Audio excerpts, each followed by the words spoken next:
This channel does not promote any violent, harmful, or illegal activities. All content provided by this channel is meant for an educational purpose only. এবার আপনাদের খানাকুলের ছবিটা দেখাই। খানাকুলে বাঁধ ভেঙে বিপত্তি। দ্বারকেশ্বর নদের বাঁধ ভেঙে হু হু করে গ্রামে জল ঢুকছে। জলের তোড়ে ভেসে গেল আস্ত একটা পাকা বাড়ি।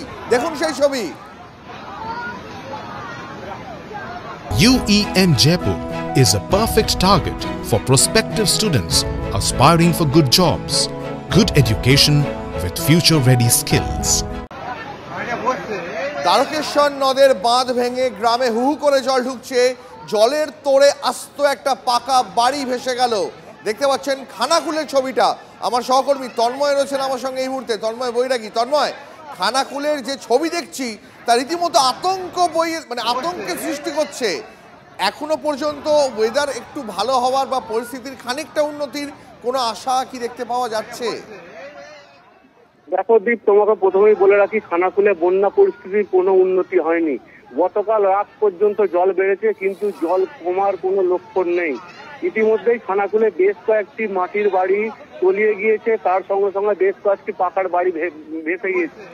এবং আমরা যেটা যে খানাকুলে ওই টালিতে পাকার বাড়ি জলের তোড়ে ভেসে গিয়েছে। এইরকমই পরিস্থিতি খানাকুলে। অন্যদিকে খানাকুল 1 নম্বর 2 নম্বর বিডি অফিস এবং খানাকুল থানার সামনে জল ঢুকেছে। খানাকুল 1 নম্বর 2 নম্বর বিডি অফিসে জল ঢুকেছে।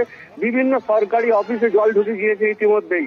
খানাকুলের বাস স্ট্যান্ডে সেখানে নৌকা বাঁধা আছে। খানাকুলের বাস নেই, বাসগুলো সব চলে এসছে। বাস চলাচল বন্ধ আছে, রাজ্য সড়কের উপর দিয়ে জল বইছে। তার সঙ্গে বলে রাখি, প্রায় একতলা বাড়ির সমান জল ঢুকে গিয়েছে খানাকুলে। একতলা বাড়ির সমান প্রায় 10 থেকে 15 ফুট জল গ্রামগঞ্জের ভেতরে। রাজ্য সড়কের উপর দিয়ে 2 থেকে 2.5 ফুট জল বইছে। যেখানটা উঁচু জায়গা, যেখানটা সব থেকে উঁচু, সেই জায়গাতেও প্রায় 5 ফুট জল দাঁড়িয়ে আছে। খানাকুলের বন্যা পরিস্থিতির উন্নতি হয়নি। তবে যদি রূপনারায়ণের জল কমে, যদি রূপনারায়ণ থেকে জল নিচের দিকে নামে, তাহলে হয়তো খানাকুলের জল কমবে। এখনই অনেক ধন্যবাদ তোমাকে। যে ছবি তন্ময় বৈরাগী দেখিয়েছে, দেখুন সেই ছবি আরো একবার। পাকা বাড়ি, মাটির কোনো কাঁচা বাড়ি নয়, পাকা বাড়ি, আস্ত পাকা বাড়ি যেভাবে জলের তোড়ে ভেসে গেল, সহজেই অনুমেয় যে যারা এখন এই অবস্থায় রয়েছেন আরামবাগে খানাকুলে, তারা কি আতঙ্কের মধ্যে তাদের দিন রাত কাটাচ্ছেন। আপনারা দেখেছেন ইতির মধ্যেই ঘাটাল পরিদর্শন করেছেন মুখ্যমন্ত্রী মমতা বন্দ্যোপাধ্যায়। তিনি ডিভিসির বিরুদ্ধে সরব হয়েছেন। তার অভিযোগ, ডিভিসি যেভাবে জল ছাড়ছে বিহার বা ঝাড়খণ্ডকে বাঁচানোর জন্য, তাতে বাংলা ডুবে যাচ্ছে। কি বলেছেন মমতা বন্দ্যোপাধ্যায়, শুনুন। যখনই ঝাড়খণ্ডে বৃষ্টি হয়, ঝাড়খণ্ডকে বাঁচায় আর বাংলায় সব জলটা ছেড়ে দেয়।